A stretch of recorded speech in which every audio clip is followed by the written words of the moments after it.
Lockheed Martin F-35 Lightning IIs, a family of single-seat, single-engine, all-weather stealth multi-role fighters. The fifth-generation combat aircraft is designed to perform ground attack and air superiority missions. It has three main models: the F-35A conventional takeoff and landing (CTOL) variant, the F-35B short takeoff and vertical landing (STOVL) variant, and the F-35C carrier-based catapult-assisted takeoff but arrested recovery (CATOBAR) variant. On July 31, 2015, the United States Marines declared ready for deployment the first squadron of F-35B fighters after intensive testing. On August 2, 2016, the U.S. Air Force declared its first squadron of F-35A fighters combat ready.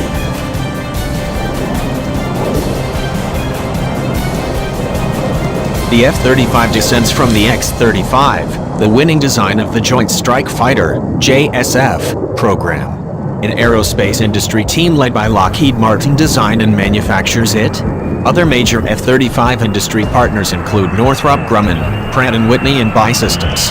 The F-35 first flew on December 15, 2006. The United States plans to buy 2,663 aircraft. Its variants are to provide the bulk of the crewed tactical air power of the U.S. Air Force, Navy, and the Marine Corps over the coming decades. Deliveries of the F-35 for the U.S. military are scheduled until 2037 with a projected service life up to 2070.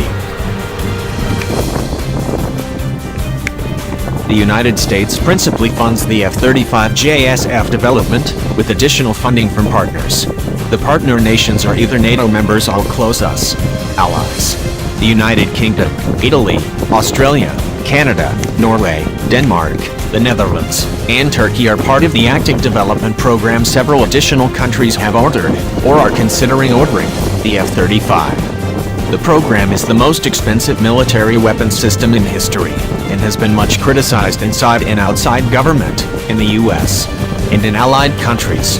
Critics argue that the plane is plagued with design flaws, with many blaming the procurement process in which Lockheed was allowed to design, test, and produce the F-35 all at the same time, instead of identifying and fixing defects before firing up its production line. By 2014, the program was $163 billion over budget, and 7 years behind schedule.